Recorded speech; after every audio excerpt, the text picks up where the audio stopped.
Hello guys, welcome back again to my YouTube channel. So sa akong video karon guys is nako i-share ninyo nga isa ka isda nga unique and first time po nako ni makita siya na isda. So guys, pasensya kayo sa akong tingog nga hinay kay medyo mas kusog pa ang tingog sa balod kaysa sa kuwang tingog. So namanggoy maot na panahon or natay low pressure or bagyo na bakansya na nisulod karon diri sa atuang area of responsibility. So guys, comment lang mo kung nakailaba mo ning nga isda nga akong i-share karon. Pamili ni siya sa puffer fish. Gusto lang nigluto sa muang silingan o sa muang o sa kuang banas sa kumagulang.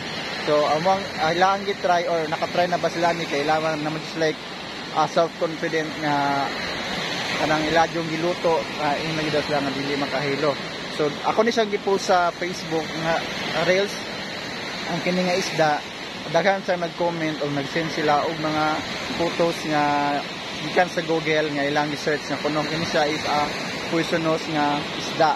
So mo ni ang ilang mga comment guys pero diba daghan jud sila ang mga comment nila nga kuno poisonous nga sa dinya sa angay kanon.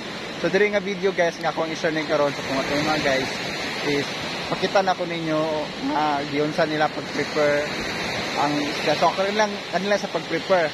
So wala lang ako sa nakuha after na siya maluto guys. Pero ilad totally ilad sa gikaon. Pero ako halok jud ko mukaon guys. So guys, sa wala pa ka-subscribe diya sa akong YouTube channel, so subscribe ninyo diya ug i-hit ang notification bell para updated ka sa mga buong video nga akong i-upload.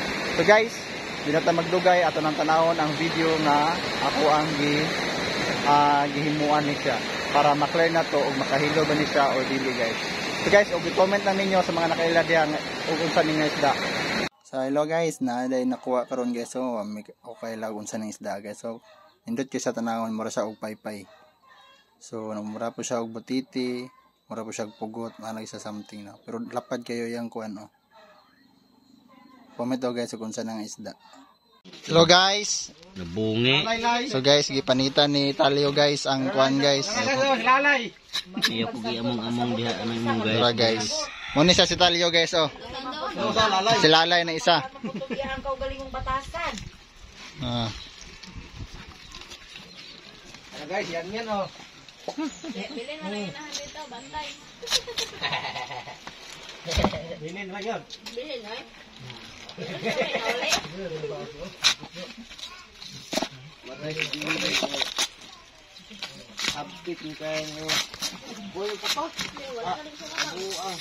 So panitan din na siya guys kay gahe man kana sa panit gud. Ano ko ba?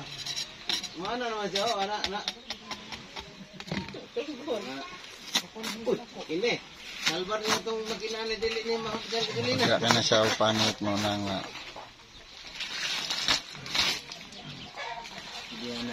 muna yung panit guys oh.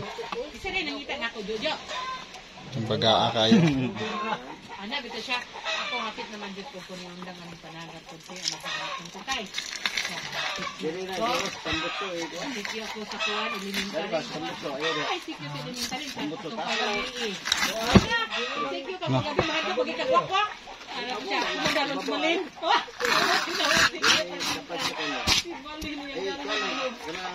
Jan, on si Malin, kay basig wak-wakon. Sikyo ka gabi eh, yung handok mo ikagwakwak. Isa nga dalo, tapos malin. Na, maid mo ka magsikyo, isa rin sundukan. Kani sama dyan kana. Matulog ako. So, mana guys.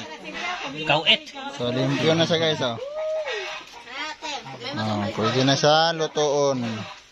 Yo, pwede ba ko ni mo? Hinis sa imong lagay. Ba, gulong ka na turo.